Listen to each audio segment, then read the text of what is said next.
Welcome everyone to the Health, Happiness and Planet podcast.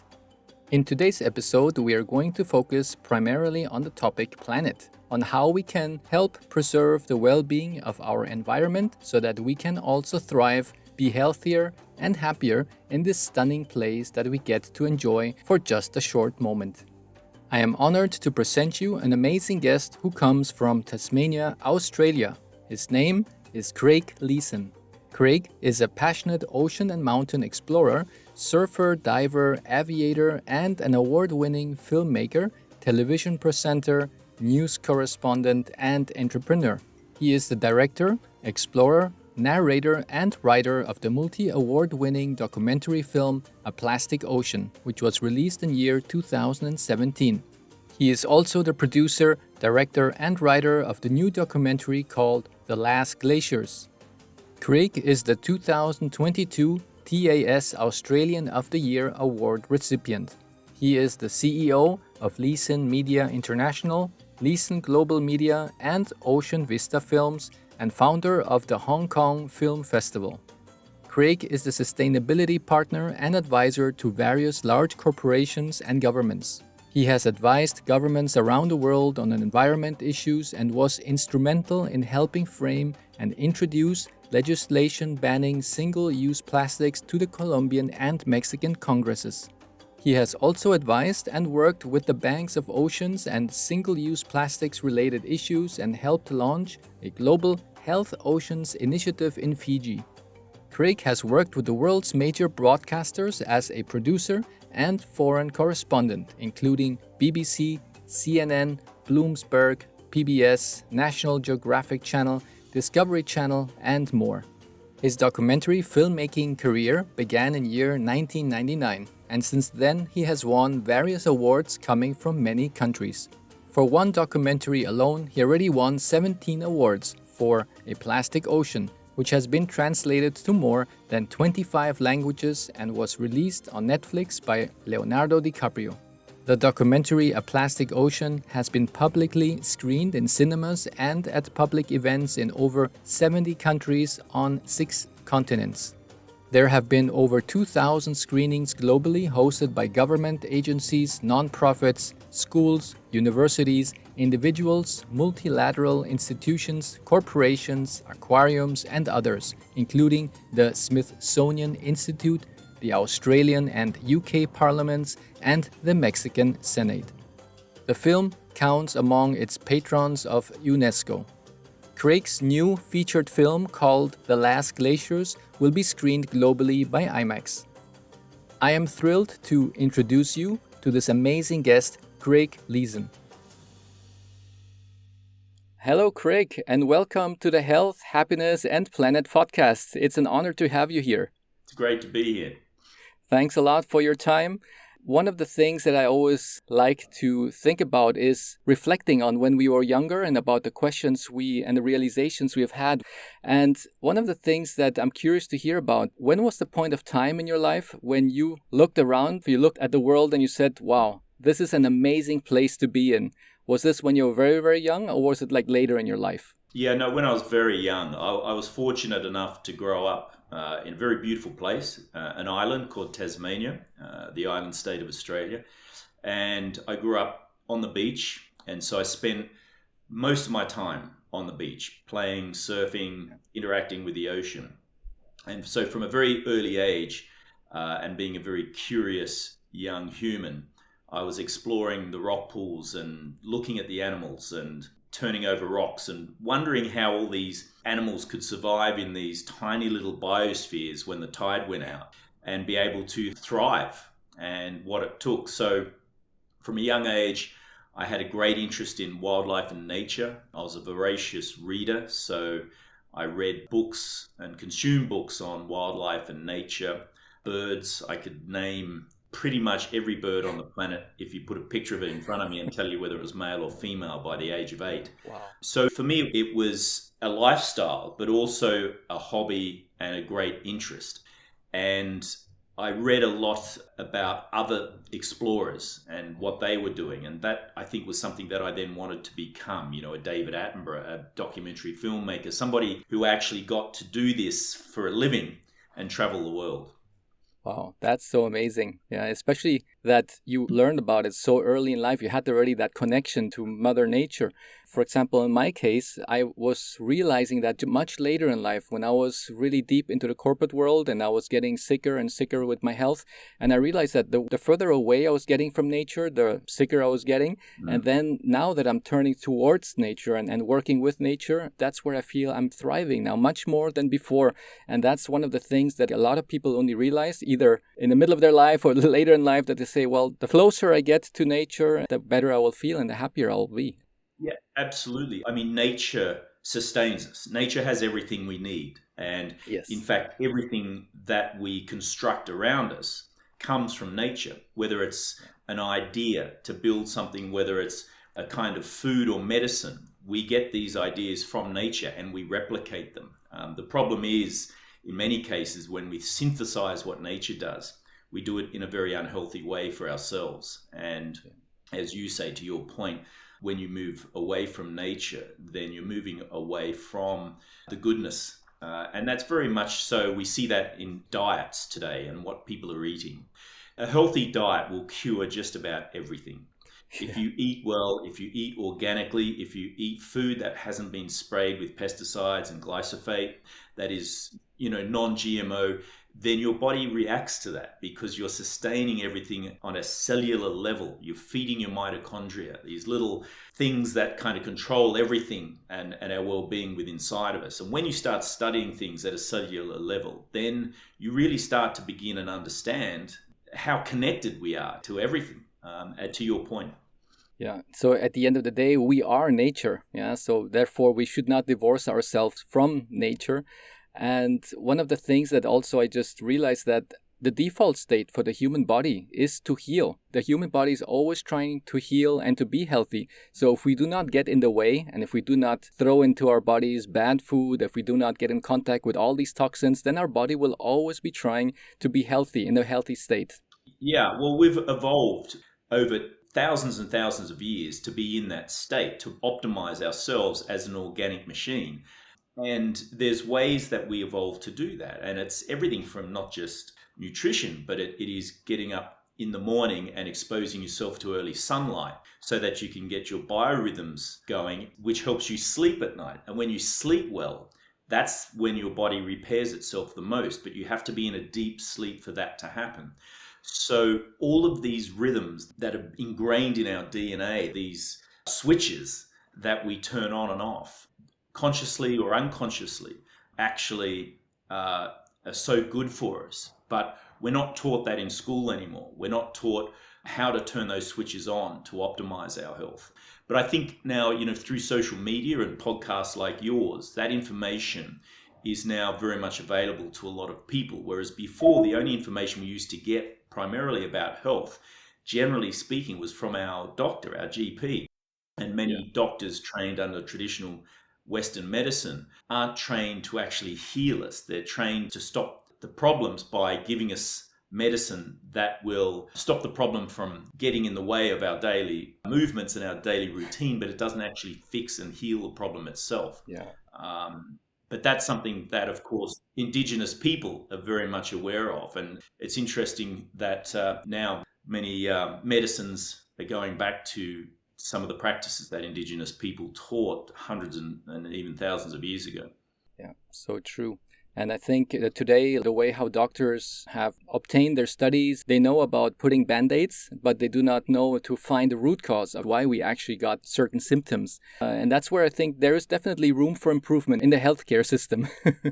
Yeah, absolutely. Yeah. I mean, the healthcare system is an industry like any other. Its goals are, particularly with amongst the executives that run these companies, is to maximize shareholder profit. That's just the system that we have. The Western democratic capitalist system is built on that. So the primary concerns generally as an industry isn't for our well-being, it is for creating profit. That's not to say that your local GP doesn't care about you, and I'm sure most of them do, and most of them have altruistic ideals. But I don't think that, generally speaking, today, I'm seeing evidence where doctors are being taught how to actually heal people by going and finding out what the root cause of their problem is and changing the way that they do that, rather than giving them a tablet to stop the problem they've got for an hour or two from inconveniencing their lifestyle. And so good doctors actually do that. They'll go and look at your nutrition. They'll look at the way that you sleep. They'll look at the environment that you're living in. You know, do you live under power lines and have a great deal of energy flooding your body? Are you leaving the Wi-Fi router on of an evening, and is that interfering with your sleep? These are things that can cause problems. But basically, you know, if you eat well, if you train 20 to 30 to 40 minutes a day, and that can be just walking, just get movement. You need movement, and you sleep well, and you catch early morning sun, you're going to start yourself onto a very, very healthy lifestyle. Fantastic. As you got into the filmmaking business, when did you realize that you could use those skills to do documentaries and to spread the word where people can see what are the things that we're doing today to our environment? When I was young, I learned about nutrition very early because I was a competitive surf lifesaver. In Australia, the biggest sport is surf lifesaving. And I used to represent my state, Tasmania, at the national titles, and we trained a lot. We trained 3 times a day. Nutrition was a big part of that. If you ate well, you trained better and you optimized your performance. If you didn't, you would feel it. Your body would be sluggish and you wouldn't compete at the same level. So I learned and studied about nutrition from a young age and learned that I could actually tune my body like a car. If you put bad fuel into a car, it doesn't run well. So if you eat hamburgers and synthetic foods and lots of sugar and sodas and things like that, then my body just wouldn't perform well. So I learned very early on to grow food. And my mother did that. She grew a vegetable garden, which most people did in our community then. So we had very healthy vegetables straight from the garden without pesticides. And I found that eating those sorts of foods optimized my performance. And I took that into filmmaking because, particularly with the kind of films we do, we're in hostile environments. The last film that we're about to release, The Last Glaciers, you know, we're climbing 6,000 meter plus peaks in ranges around the world, in the Himalaya and the Andes and the Alps. And you have to be fit to be able to not only get up to those kinds of environments, but also to carry all of this 1/4 ton of cinematic camera equipment and then be able to operate it. So being fit and healthy means that you're also able to optimize your work time much better and you're able to produce a better product. And for us, that means producing documentaries that allow us to explain what's happening in the natural world. Fantastic. When I see so many people struggling with their health, I just imagine to myself, what could they do if they would be healthy? How many goals they could achieve in life? How many visions and passions could be actually realized if they would really have their health? And that's one of my motivation as well, to guide the people and to open their eyes to see what are the things that I can do to thrive again as a human, as a person, so that I do not always have to focus on trying to get through the day, get somehow healthier, and not even be able to think about what other goals I have in life, what I want to achieve at the end of my lifespan. And that's the things that motivate me. I had to see how can I make people healthier, happier, so that they can achieve their ambitions. Yeah. And I would like to move to the topic from plastic, because that was one of the first documentaries that I personally saw, which you created, and I was totally shocked. And at the same time, I was very thankful that you put this out there. And it was a multi-award winning documentary. So could you tell us a little bit the fundamental understanding on plastics and why are they so harmful for us in the environment and for the people? Yeah, well, when we started that documentary, and it took 8 years to make, we started that in 2010 and released it in 2017. But we started not actually knowing the answer to these questions. But what we knew was that there was a problem. We were seeing animals, particularly in the marine environment, that were being strangled by plastic detritus. We were seeing it on the beaches, and it was becoming more and more evident that this was a product that was starting to impact us and the natural world around us. But there was not a great deal of data, scientific data, on exactly how much was there, where it was circulating, and what effects it was having. And so Plastic Ocean started out, as it says on the tin, as a film about the ocean and how we were messing it up by throwing all this garbage into it. And, we had shots of whales that were dying because they ingested plastic, and seals and all sorts of other animals, seabirds, having these problems. But what we realized very quickly as we traveled to 21 countries around the world to film this documentary was that this was already having an impact on us humans and our health.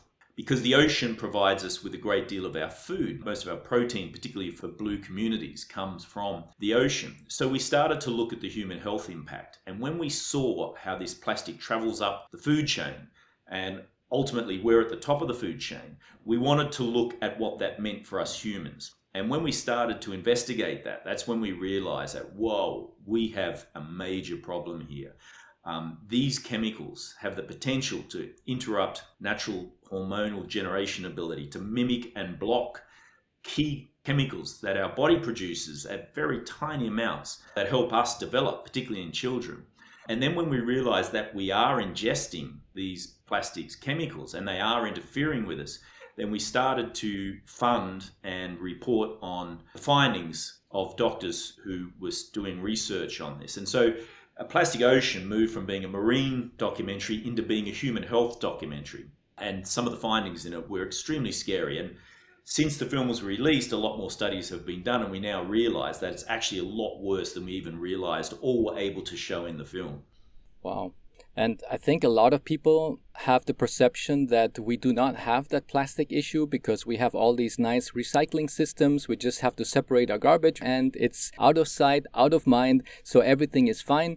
But in reality, do you know a percentage of all that plastic that we separate in our garbage at home actually really gets recycled and how much ends up in landfills?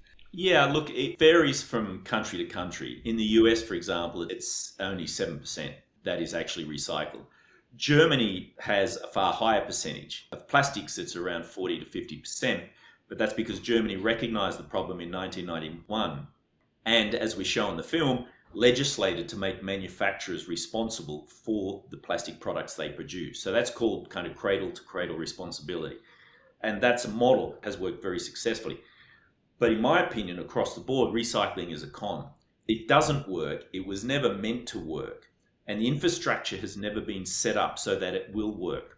It was an idea that was actually brought about by the plastics manufacturing industry to put the blame for plastic pollution on the consumers. So what they said, and they came up with the marketing and the advertisements, which started in the 60s in America, which showed an indigenous Native American crying when he saw plastic in the natural environment.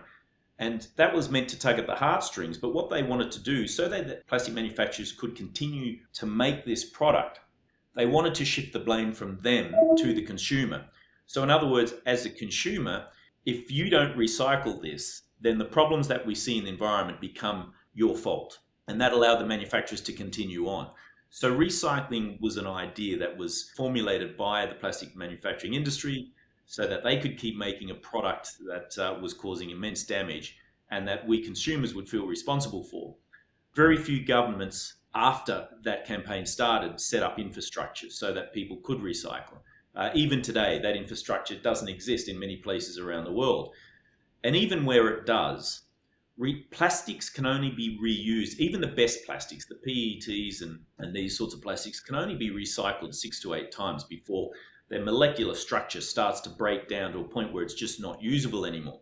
And then that gets discarded and stays in the environment. And what we now know is that many of these plastics will persist in the environment from between anything from 400 to over 1,000 years.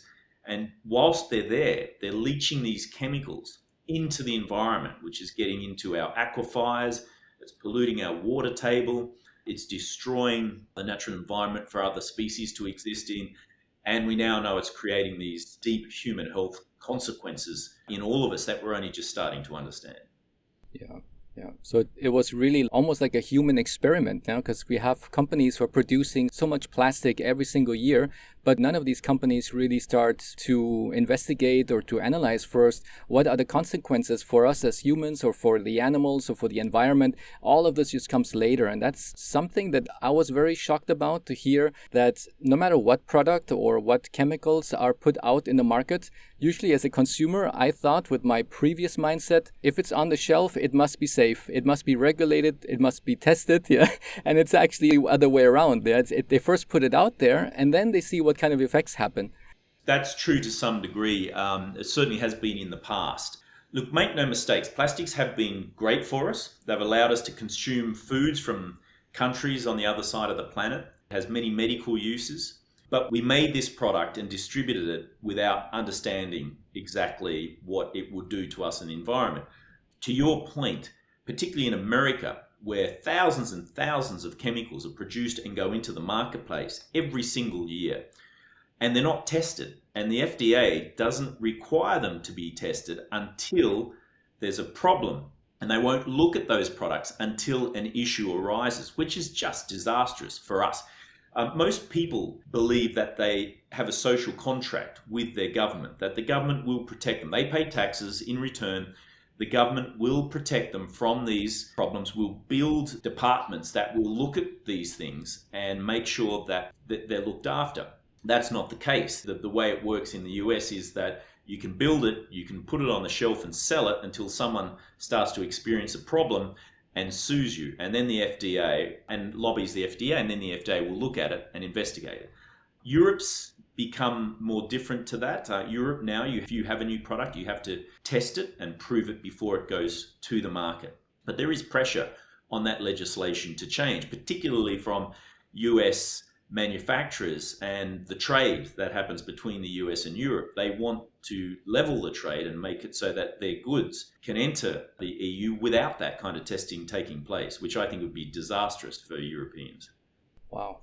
So if we would look back at the topic of plastic and we think about all that pollution that's going into the ocean, from your analysis so far, how much of the pollution do you think comes from plastic when it comes to the ocean pollution?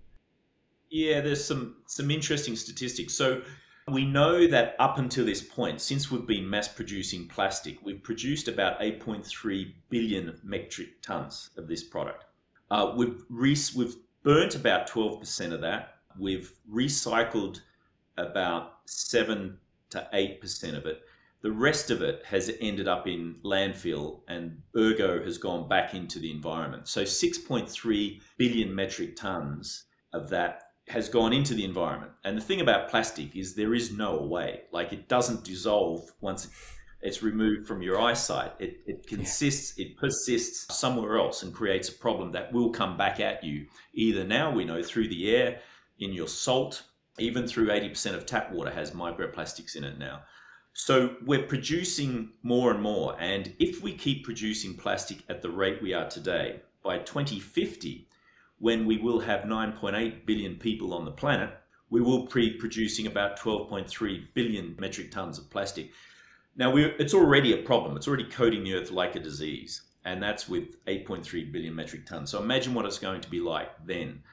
About 10 million tons enters the ocean every year. And that basically is fed through river systems. And that causes problems in the ocean because once it gets into the ocean gyres, which are the big vortexes that spin around the Earth's engine and move water and animals and control our weather systems, as these plastics are exposed to UV, sunlight, and wave action and oxygen, they break up into smaller and smaller pieces. And they don't disappear. The smaller they become, the smaller the animals are that can consume them as they mistake the plastic for food, which means these chemicals are getting lower down in the food chain. And then as a small fish, or even as we've shown in the film, plankton consumes these microparticles, they're consumed by a bigger fish, which is consumed by a bigger fish. And these plastics and their chemicals bioaccumulate all the way up to the top of the food chain. And what we now know is that fish that we like to eat, particularly at the top of the food chain, like tuna and swordfish, are heavily contaminated with heavy metals and plastic compounds that exist in these products. And so we are producing an enormous amount of it. Now, to visualize what 8.3 billion metric tons looks like is very difficult. But I'm a director. So I went to our scientists and I said, look, I don't know what that looks like. You have to give me a visualization. Like if all of that stuff were to be in one place, what would that look like? And they said, well, if you took the 8th largest country on the planet, which is Argentina, and you put all of that plastic that we've consumed and you spread it on the ground in Argentina, it would cover the entire country up to about 30 centimeters above the ground. Wow. So that's how much we've produced to this point, and we're going to produce much more than that as we go on in the future. That's impressive, just to visualize that. And when you mentioned the number, I'm like, okay, it sounds like a large number, but I could not visualize or have any idea where can I somehow compare that number to. But just putting that picture out there, it's very, very scary. And if I think about when we were all children, we all had some kind of toy that was made out of some kind of plastic. Either it was a little G.I. Joe or it was a He-Man or a little plastic car or any of those. If I think about it, that must still exist somewhere. Yep. Somewhere in the world, I still have all those toys that I had in my hands, and everybody who I knew, it's still existing in this world, and it's somewhere being contaminated. Yeah, that's right. Well, I sure hope that this will bring a lot of eye-openers for people who are listening to this, and really to think about it twice when they do purchase certain kind of either toys for their children or anything else that contains plastic. Or clothing, yeah. Yeah, exactly. And look, there are solutions. And to your point, what you just said there is thinking about what you're purchasing. As consumers, we have a great deal of power. Every dollar we spend sends a message to the producers of these products about what we want and what we'll tolerate. The best thing you can do for yourself, your kids, and the environment is to not buy synthetic clothing, buy natural clothing, because as soon as you wash something that's made from nylon or polyester or any of these other plastic threads, then your clothing releases millions and millions and millions of these plastic particles, and our washing machine filters can't deal with that, and these go straight into the ocean and once again are consumed by animals that we then eat. Yeah. So just switching out to natural products, to organic cotton, to recycled textiles made from cotton, to hemp clothing is another great product. Anything that's natural will, first of all, sends a big message to the textile and garment industry, but secondly, is very kind to the environment. Yeah, so true. One of the things that I noticed about people who want to do something about the environment, they had quite a strong focus initially for the rainforest. Everybody's talking about the rainforest being burned and being cut, but in reality, we really have two components there. We got the rainforest as well as the oceans. And somehow I noticed from the people who I've been speaking with, they never realized that the oceans are actually giving us, like every second breath that we take, it's giving us oxygen to breathe. They usually think, oh yeah, that comes from the rainforest, that's why we shouldn't cut the trees. But I say, well, actually we should not also pollute the oceans, because if that's not working properly, then we're also not going to be able to breathe. Could you tell us a little bit more about how does the ocean create oxygen for us and not only the trees in the rainforest? So you're right. We have this, and we're taught that forests are very important, which they are. Many plants take carbon dioxide and they turn that into energy and they release oxygen. But it's only part of the story. The other great producer of oxygen are phytoplankton, which are marine creatures. They're tiny little plants that exist in the ocean. And they do exactly the same thing. As you said, every second breath we take comes from phytoplankton. As we pollute the oceans, as we pollute the atmosphere as well, and the oceans absorb 5 times the amount of carbon dioxide than the atmosphere does, which then heats the ocean, we're killing phytoplankton. And so as we destroy the environment that these tiny little plant creatures, which are also food for many other marine animals, as we destroy their environment, we're destroying the very engine that allows us to breathe and exist on the planet. Many climate deniers bring up the point that carbon dioxide is incredibly important for the world. It makes forests proliferate and plants need it to use it. And that's true. But it's like anything. When it's balanced, it works. But as soon as we get too much CO2, then that's when we start having problems, because the oceans start absorbing them. The CO2, which causes the oceans to heat. It causes acidification in the ocean. And as the ocean becomes more acidic, then creatures like crabs, anything with a shell as babies, we're starting to see that their shells are dissolving as they develop in some places where this acidity is so high. So we need to understand that these life support systems are being threatened. And as we threaten these life support systems, we're threatening ourselves. And just because you can't see it doesn't mean it isn't happening. And that's why it's important to understand the science and to look at the data and the research that's being done by very credible human beings and institutions like NASA and NOAA and many others around the world that have access to incredible technology that allows them to measure exactly what's happening and then to report this data and provide it to governments around the world so that they have the knowledge which helps them to resolve some of these issues. So what we put into the ocean doesn't just disappear, it stays there.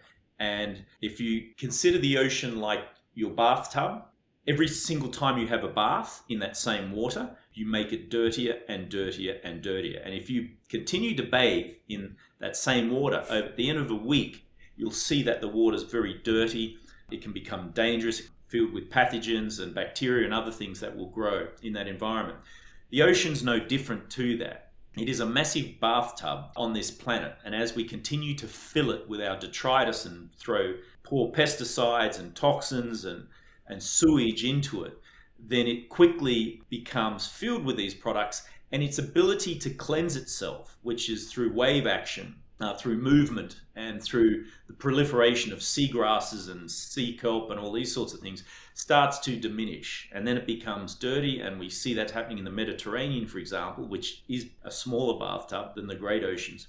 Then we start to lose the species, the fish, the crabs, the octopus, many of the mollusks, the food sources that we rely on start to go. And as they go, then the smaller creatures go, and then we lose the plankton and the phytoplankton, which, back to your point, provide the oxygen that we need to breathe. Wow. I think the misconception of a lot of people, because they say, well, I can see if a rainforest is getting burned, if it's getting chopped down, but they do not see it so evidently if the ocean is suffering. And as you said, you have the scientists, you have the data that can show what is happening in the ocean. But a lot of people who just look at the ocean, they see a large quantity of water and they say, okay, that's so much water and it's so deep that if I just throw this in here, or if we just throw a couple of chemicals in, they just think it's going to magically disappear because, again, out of sight, out of mind. And it's going to be somehow processed. Yeah? And that's so important that we all realize that that's not the way how it goes. It will stay in our cycle. And the whole environment is one big cycle. And it's just like being, as you said, in one bathtub. Yeah. Yeah. And look, there are warning signs that if you look closely enough, you can see. In America at the moment on the West Coast, for example, they've got a real problem with sargassum seaweed, which is actually an algae.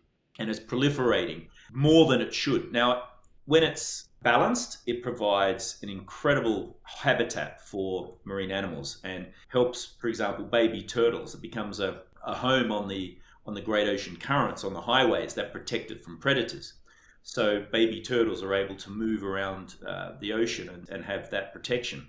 But as it proliferates and washes up onto beaches and starts to rot, it starts to cause greenhouse gas emissions and create bacteria, which other algae feed on.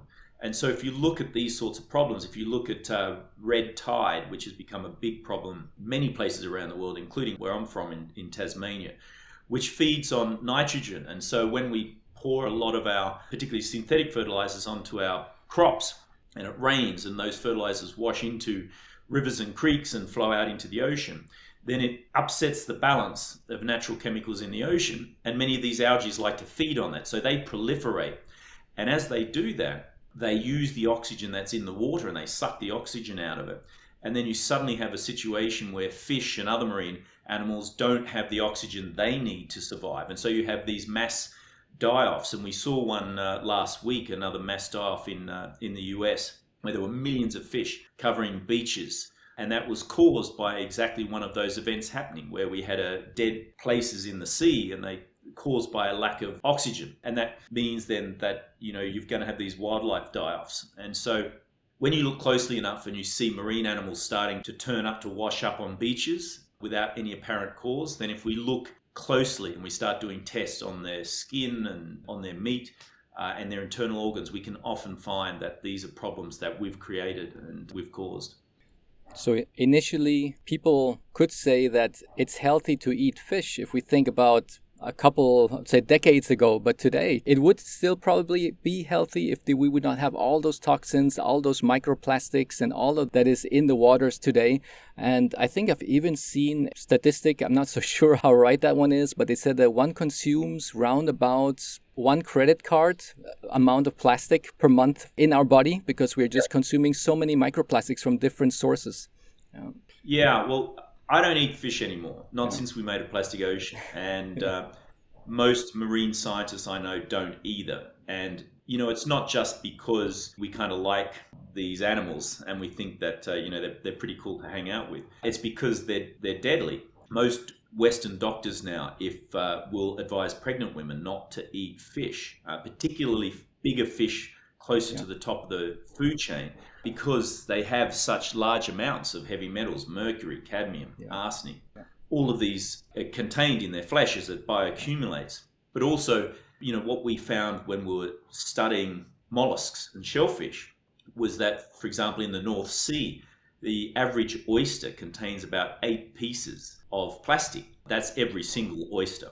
Yeah. So if you're eating shellfish, then you are consuming plastic and the chemicals. And the thing about shellfish is that they're incredibly helpful. And they're being used now in places like the Hudson River in the US and other places to clean places up. One shellfish, one mussel, will filter 30 litres of water every hour. And so if you put a bunch of mussels or oysters into a tank of dirty water, it will clean that tank. You go back to it in an hour and it'll be absolutely clean. So that they perform this wonderful service for us. But you can imagine what they're filtering and therefore what's in their meat and what that can do to us. So today, yes, it's definitely not healthy to eat fish as a regular part of your appetite. To your point, there have been measurements. The credit card is a measurement. But we also now know that we are also breathing in so many small particles of plastic now floating in the air that scientists have evidence that we're breathing in the plastic the size of a credit card every week. Every week. So we're not only consuming it from our food table, we're also breathing it in. And we now know that it is getting into the brain. It's passing the blood vessel brain barrier now. And science is starting to study, well, what does that mean?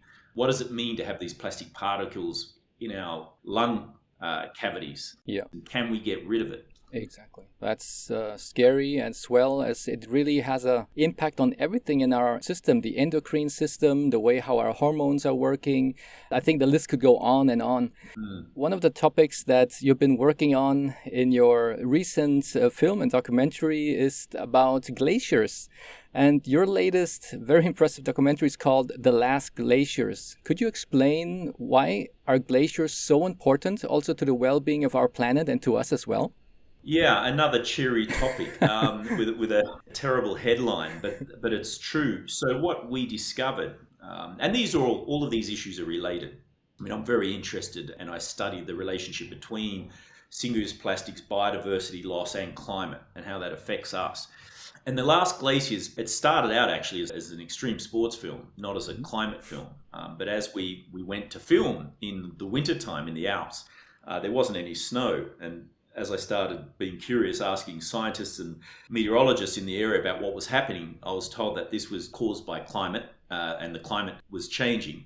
And that was a result of human intervention, and it was affecting all of the mountains. And the reason this is a problem and why we decided to do the film was because most of us see glaciers as just these pretty white fluffy things on the tops of mountains, or great things to ski down. But they actually serve an incredibly important purpose globally. First of all, they reflect heat and energy back into the atmosphere. So they keep the temperature of the planet. They help regulate the temperature of the planet, keep it cool. So as they go, they expose the brown dark rock, which operates in the opposite direction. It actually absorbs heat and will warm the earth and create temperature spikes. So as the glaciers retreat, they stop reflecting heat. The brown rock actually attracts the heat and keeps it, heats the mountain up, and makes that melting process happen even faster, and then changes the weather events that happen within those mountain ranges. The other thing, of course, is that they're great water storage devices. And for many countries, it is the primary source of water. So, for example, in Peru, which is one of the driest countries on the planet, Lima's in the top 10 of the driest cities on the planet, most of their water comes from the annual melt that happens in the mountains with the water as it runs down the river systems. It provides water for hydration, for crops, for livestock, for mining. There's a lot of gold mines and silver mines, for manufacturing. But as those glaciers are receding, and Peru has recorded a loss of half of its glaciers in the last 30 years, they measured how many glaciers they had via satellite, and today they've shown that they've lost 50% of those, and that most of them will go by the end of the century. And so what does that mean for Peru? Well, it means it has no water for any of the things that we just mentioned. And this is being replicated around the planet. So the Himalaya, for example, which is known as the third pole, because it has so much ice, the meltwater from the Himalaya feeds 12 of the biggest river systems throughout Asia and in fact the world. And they provide, once again, water for everything. I mean, you know, there's a lot of manufacturing centers are in India and Bangladesh where a lot of garments are made. So a t-shirt takes about 22,000 liters of water to make. It's a lot of water. So once the water goes in these places, it's not just affecting the ability to grow food or manufacture goods, for example, in the Hindu Kush region, which affects 2 billion people there, but it affects 1 in 3 people around the world who buy those products. So, you know, we buy products that are made in India and Bangladesh and China that's exported to the US and Europe. We buy food products from these food basins. So what happens when that all stops? Where do we go to for our food? Simply because there is no water. So it's an incredibly complex system, but the outcome is very simple. And that's, you know, why we made the film. We want to bring attention to this because it's something that needs to be reversed. Yeah. Fantastic that you are putting that out there, because I think all those locations that you go with your team are locations that not every average person will be able to see in their lifetime. And that's why it's so special that you can bring that to everybody's living room and they can be aware about what is going on without needing to go to extreme dangers. Yeah, we film them in that way. We film them as though we're taking the audience with us. Yeah. And we want the audience to experience what we're experiencing on camera as we go up into these mountains and we see for the first time all of these glaciers just receding. And we go into villages and we talk to local people who would tell us that, you know, in the past 10, 20, 30 years, these waters have stopped coming down through the valleys, which is affecting them. And many of them are moving into cities to find jobs as their farms just dry up and they're not able to provide the food that they used to. So it's very much a technique we use. It's important, I think, for people to empathize that they need to feel as though they're there. Yeah. Exactly. And it's also that great capacity that you have to make it as a nice storytelling so that people are actually interested to watch it together with their family members. Because many times, if I think about documentaries, I have a teenage daughter, she will be rolling her eyes and say, oh, a documentary, that's probably going to be boring. But if you put it into a storyline and it gets really interesting to know, okay, what's going to happen and how's the end going to look, that is something that it really encourages everybody from the family to watch and to be aware at the end. Yeah. Yeah. With the Last Glaciers, with that in mind, this film isn't aimed at environmentalists. It's not aimed at scientists. It's not aimed at people who understand the climate crisis and know that we're responsible.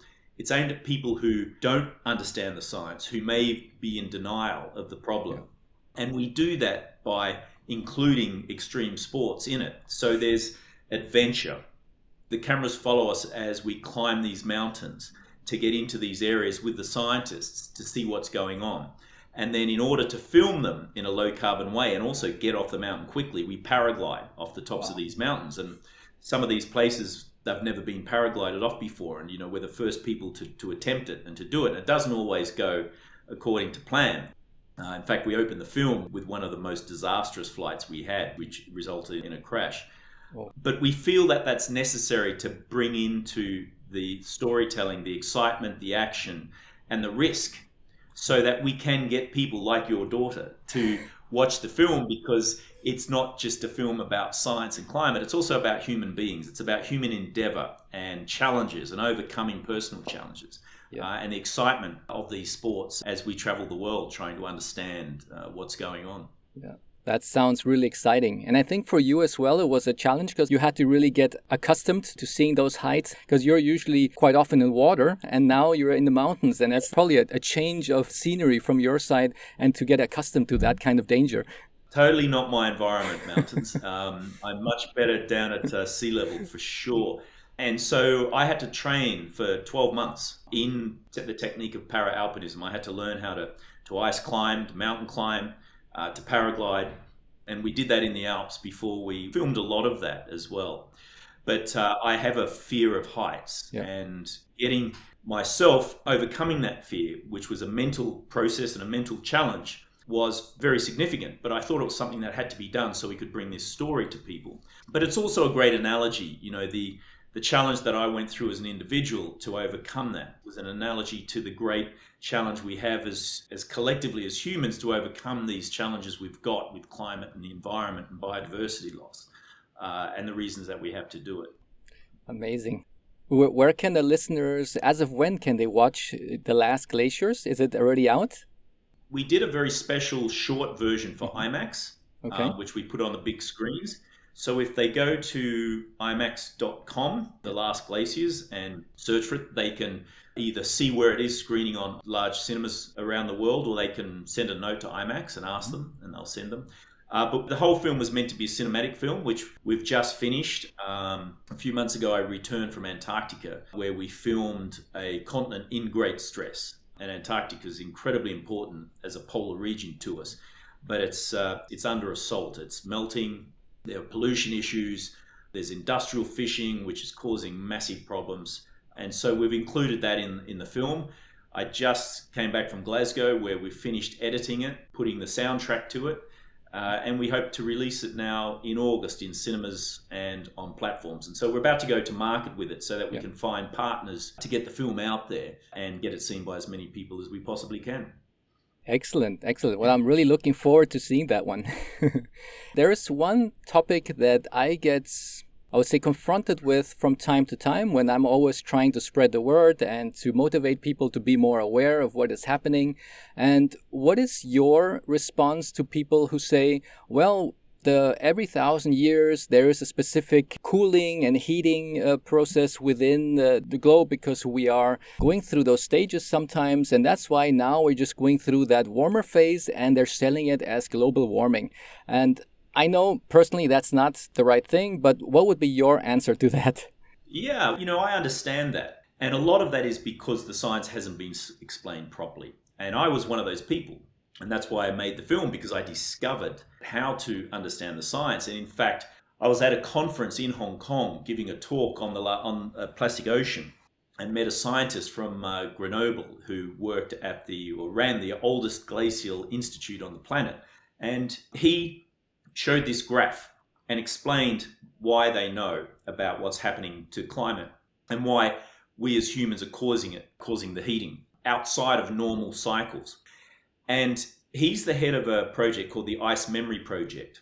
And so this is a group of scientists that go around the world and they take ice cores, they drill into glaciers, and they pull out these cores from different depths.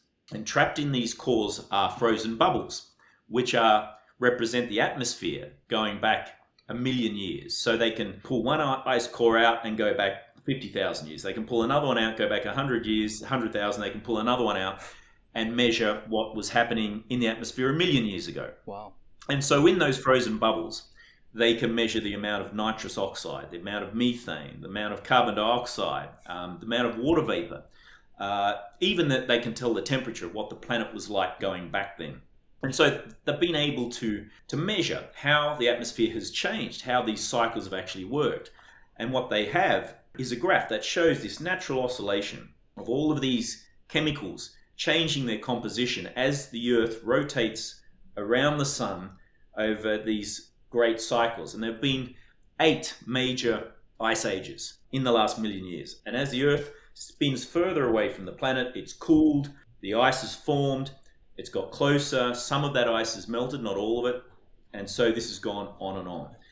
And what they show is that it goes naturally up until 160 years ago, which is the start of the Industrial Revolution. We started burning particularly petroleum, and all of these gases just go off the chart. We see CO2 double, methane quadruples, nitrous oxide becomes a massive problem. And more importantly, the temperature just spikes off the chart.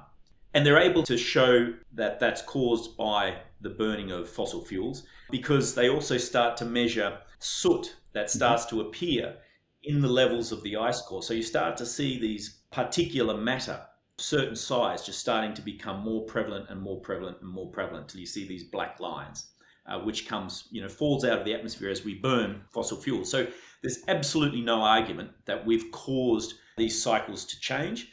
This isn't a natural cycle we're seeing. Naturally speaking, glaciers don't melt with hundreds of meters of length within decades, which is what's happening now. It takes thousands and thousands and thousands of years for that to happen, but these things are happening now in decades. So we've sped up these processes. We've caused extreme weather because of the heat now in the atmosphere and at the ocean surface level. We've caused extreme weather to become more extreme. Yeah. So we're seeing more extreme weather events, but we're also seeing them doing more damage because they're stronger, they're more powerful, they're faster than they've ever been before. And there's absolutely no denying that because it's all measured, it's all researched over many decades, and the evidence is overwhelming. Yeah. And you've got 98% of the world's climate scientists saying that this is a major problem. We're the cause of it. Yeah. And we need now to start doing something about it. Wow. So who do you listen to? Do you listen to the 98% or do you listen to the 2% that, generally speaking, as we found in making the film, have a reason to be in denial? And it's generally related to the business that they're in or people who don't like being told that they can't do something. You can't fly in a private jet. You shouldn't drive a massive four-wheel drive. You shouldn't be burning forests to create farming land in the Amazon. Exactly. People don't like being told what to do, and particularly if it gets in the way of a profit-making exercise. And so most deniers are funded by these industries that perpetuate that, like oil and gas, as we've found out. Thanks for that very good explanation. I'll be referring to that study that you mentioned to whoever comes up with that question towards the natural cycles. Yes, well, we demonstrate this in the film. So if you watch the film, we kind of explain. We have that scientist that I met, actually, Jerome Chapeles. He's in the film. Okay. And he explains how glaciers are formed and how the Ice Memory Project works and how these ice cores are these incredible libraries of information that go back so far and that are able to paint a very clear picture of what's happened over time. Yeah, amazing. Well, so I would say from what we have spoken so far, we have gone through a few of those issues that we have created as humans in this planet. And if we look at the root causes, I would say if it's the topic, the glaciers or the melting sea ice or the extreme weather events, most of all the root cause is due to the fact that we are increasing the greenhouse gases. And from what you have seen in the statistics, what is the main causes of the greenhouse gases? Okay, so extracting fossil fuels and burning them is the number one problem we have today.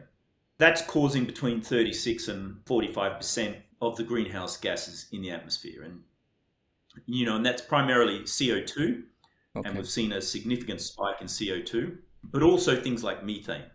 And methane is actually a more dangerous gas in larger quantities. And we're seeing also an increase as we're heating parts of the planet because we're burning fossil fuels. We're also seeing the ocean surface temperatures I've mentioned heat up. And the largest greenhouse gas actually is water vapor. So as the surface of the ocean temperature rises, we're seeing more water vapor go up into the air. And as it goes into the atmosphere, it is supercharging these extreme weather events I was just talking about. Wow. So if we look at it and we break it down, as I said, 36 to 45% is burning fossil fuels. We've got agriculture and forestry, which causes about 24% of the greenhouse gases. So that's industrial farming, pretty much. Industrial beef, if you eat beef, then one of the things that you can do as a consumer is reduce your meat intake. Yeah. And then you'll become part of the solution, particularly industrial farming. And it goes all the way down to flying. Yeah. So if you fly a lot, then aviation causes 3% of the greenhouse gases that enter the atmosphere. Construction, particularly the production of cement, causes about 6%. And of course, when you break down those figures, then it's easy to realize that many of us are actually part of each one of those statistics in terms of the products that we use, the houses that we live in, the cars that we drive, or the transportation that we take. So it becomes, I guess, a project to reprogram the way that we interact with the natural environment and our own daily lifestyle. How can we become part of the solution? Well, stop eating, or reduce beef consumption. Take the train and public transportation rather than using private transportation where you can. One of the things you can do if you own a home is make your home energy efficient. And this is in fact a very, very big solution. Triple glaze your windows, install heat pumps, put solar arrays on your roof, create your own energy and sell it. And then you become a net user of power, and you can actually become net zero yourself, or even negative, just by climate proofing your home. So there are many options open to us now, and we have the solutions, we have the technology, we have the alternatives. But primarily the number one thing we must do is we need systemic change. We need to change how we view economics, what's important. We need to put true cost into the equation of everything we do. If we pull oil out of the ground, then what's the true cost of that? How much government subsidies of our taxpayers' money is going into that? The cost of pollution for the local people, the human health cost that they're left with, the cleanup cost. Once we do those equations, we find that actually fossil fuels are not very good to our economy. They're even worse for the environment. And that's why we should move very quickly in the transition to renewable energy and renewable energy sources. Fantastic. I'm so happy that we're also speaking about solutions, because I think that's one of the mistakes that a lot of people do, that they always give the scenarios of where we are today, but then they don't give the end consumer the solutions that are available. And sometimes they're very simple solutions that each one of us can adopt. And what I also realized that, my wife and I, we became plant-based since over 10 years now. And we actually thought that's so amazing that anytime you do something good for yourself and you feel that you're thriving, automatically somehow it has something good for the environment as well, because we turn to become plant-based because of our health. But then later we say, oh, that has so much other ripple effects out there, like reducing the amount of damage that we're doing to the environment through all of that mass farming and agriculture. And if we think about reducing the transportation and you say, okay, I'm not going to take the car today, maybe I'm going to walk to my work, then automatically you're doing some movement for your body, you're doing something good for yourself, and at the same time it's linked to something good for the environment again. So many things I have realized, it's like, wow, it's amazing. If I support myself, I'm supporting automatically the environment as well. Correct. Yes, and to your point, when you start to plug these solutions in, as you say, your own health improves. So walk to work. We know that if you do 10,000 steps a day, and there's apps that you can download for free, which help you monitor that. 10,000 steps is all you need, movement. Do that. Grow your own food. I lived in Hong Kong for over 20 years. I was based there. And I used to compost and grow my own food in a tiny little balcony in my apartment in Hong Kong. And the way I could do that was turning my organic food waste into compost, which is very easy to do, and using that as soil to then feed. So I was solving two problems there. First of all, I was getting rid of 30% of waste going to landfill. I was creating my own food. I knew the food was clean. It's not being transported from one country to another, so I've got no carbon footprint in doing that. And I could sustain myself quite easily and just top it up through organic farms that were in the area as they became more and more prolific. So if you plug in these solutions, yes, it takes a change of habit, and that's the hardest thing, is actually starting on that step by step, but doing that. But once you implement all of these into your lifestyle, you suddenly have a different lifestyle. You become healthier, happier, it's cheaper to maintain, and it's great for your kids. And you can actually get your kids in on these projects and get them involved. You can get your kids to help you make shampoos and conditioners and soaps and cleaning products that are very easy to make with natural products that you can do in your home that save you so much money and also reduce your plastic footprint, because you're not importing all of this plastic packaging into your home, which you then have to be responsible for getting rid of. So yeah, to your point, it just takes starting down that path. There's a lot of research now online of people that are doing these sorts of things and have these sorts of lifestyles, and no one expects you to be perfect. The one thing that I tell people is it's okay to be imperfect, but it's better than doing nothing at all. So start down the path, have a lot of fun in doing it, and turn it into something that provides optimism within your home, your family, your community, about actually being part of the solution and trying to solve many of these problems. Fantastic. If we think how many we are now in this planet, then if we can really infect anybody else around us towards the same direction and to lead by example and have that mindset of continuous improvement. As you said, we don't have to be perfect from today to tomorrow because that's putting a lot of pressure on everybody. We just have to say, okay, I have a specific way of living today. Maybe tomorrow I'm doing a small change. That's a continuous improvement that I will then try to adopt step by step, year after year. And maybe in 10 years from now, I have changed 15 or 20 different habits that used to be bad habits but are today now good ones. And that is really, I think, the power of our collectiveness, because we're just so many humans now on this planet. Yeah, and look, and we've got to be careful about not becoming anxious or actually making our kids developing anxiety. We have to understand that many of these problems are not individual problems that we're responsible for as individuals. Yes, many of us, we have to get to work in a car. And what we expect is that governments, and this is why systemic change is such an important solution, is we expect our governments to legislate, to help us have access to new technology, to new products. That means that we can change our lifestyles and become better consumers.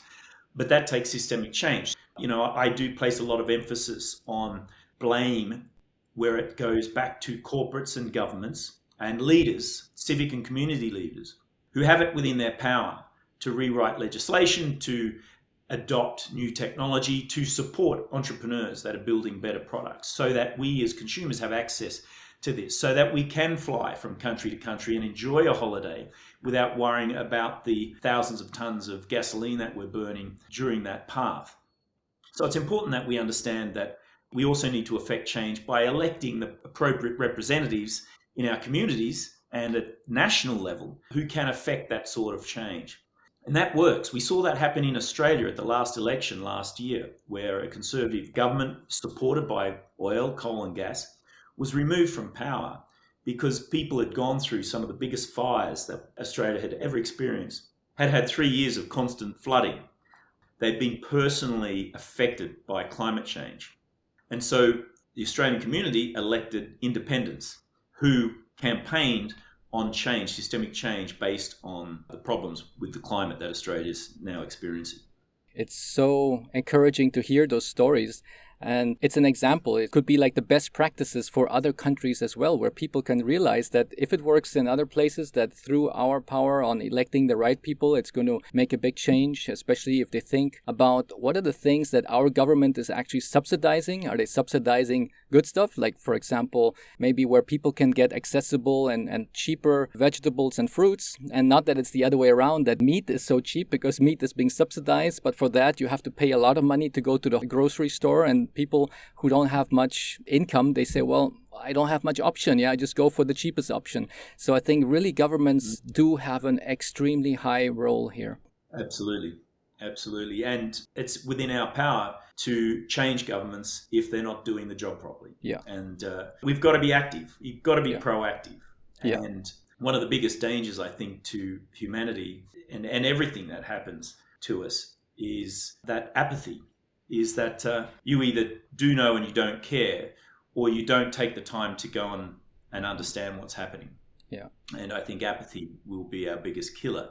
But one thing that is important to remember is that we need to change the vocabulary and the slogans. We don't need to save the planet. The planet will go on whether we're here or not. It has gone on for 4 billion years before we came. It will go on for another 4 billion years after we leave. What we need to do is save the human. Yeah. And the only way to save the human is to protect the Garden of Eden that we live in, this tiny rock, and the life support systems that allow us to exist alongside other species. We are seeing a great loss of biodiversity. Many species are becoming extinct through to human intervention. We will be one of those species if we keep going down the path that we're going. So we need to change our way. Well, and I thank you, Craig, for being part of that puzzle where you can hopefully awaken a lot of people through your fantastic work that you're doing with the movies and documentaries, and that's really making this knowledge more accessible to everyone. Today's podcast went so fast, I probably could just continue speaking for another hour with you. Thank you so much for your time. I would like to ask you one final question. Where can the listeners find you if they want to find out more about your work? On social media. So I report a lot on what's happening, and as I travel and advise governments around the world, I kind of let people know what's happening. So Instagram, I'm the real Craig Leeson, at the real Craig Leeson. Social media, Twitter, LinkedIn, I'm just Craig Leeson. So if you search for me, you'll find me there and can follow and become part of the community. And like you, we've got plans this year to start a podcast that focuses on many of the issues that we've been talking about, but drills into what's happening on the ground so that people can see in real time not only the work that's being done, but what's not being done, all the legislative process that's taking place, what's working, what's not working. Perfect. Excellent. I'll be putting all of that into the show notes in case somebody's driving or doing other things that they cannot take notes. So therefore, they can just click on the link and have access to your work and to your services. Craig, it has been a lovely conversation. I'm so grateful for your time and for giving us all of that fantastic information. Thank you so much. It's been a pleasure, and it's always great talking to people and sharing the knowledge, because ultimately we need the awareness to affect change and to start with the solutions. Without awareness, we don't start on the solution. So thank you very much. Absolutely. Thank you, Craig. Bye-bye. What an outstanding conversation with Craig. We covered so many important topics today. We increased the awareness on the problems we face with plastics and why it has become a real issue for our health. I encourage you to watch his outstanding documentary called A Plastic Ocean, where you can find the trailer in the show notes. Further, we covered the topic of where we get our fresh air, which is not only from trees and rainforests, but also from our oceans. That is why it is so important to treat them both with respect to preserve their beauty and their ability to keep us healthy. In Craig's new documentary called The Last Glaciers, we learn the importance of glaciers, which is something that not even I knew about. And I'm so grateful for obtaining this heightened awareness. We also spoke about some misconceptions about global warming, discussed root causes, and most importantly, we covered some of the solutions. It is very important to be aware of what our actions are doing to our planet and to our health. But now it is time to take the next step, which is to act. Most of the environmental issues we are encountering today is because of the greenhouse gases, which come from burning fossil fuels, such as coal, natural gas, and petroleum for energy use. Then it also comes from farming livestock, which is the animal agriculture, and lastly, from cutting down our forests. Take a moment to reflect and decide on which topic you personally would like to take action. Think about your unique contribution on making our home a better place. Please share your actions and tag me on Instagram. My account is called health_happiness_planet. In the show notes, you will find all the links on where to find Craig and his outstanding work. I encourage you to please look at the website of The Last Glaciers. Here you will find lots of well-summarized information. Additionally, to make life easier for consumers, Craig is also supporting a website called COOEE, which is www.cooee.eco for echo, which will help people purchase products that are good for us and our environment. This podcast was sponsored by Wave Business Excellence Footprint, an online training company that cares about your career development, your personal development, and the well-being of this planet we call home. On the website www.wave-bef.com, you will find online courses designed for managers and employees who strive to become the leaders of tomorrow in the corporate world. I value your feedback and I would love to hear from you. Please rate, subscribe, and share this episode with those whom you think will profit from this information. Your support means the world to me, and it motivates me to keep producing content that adds value to your life. I look forward to seeing you in the next episode. Big hugs, everyone.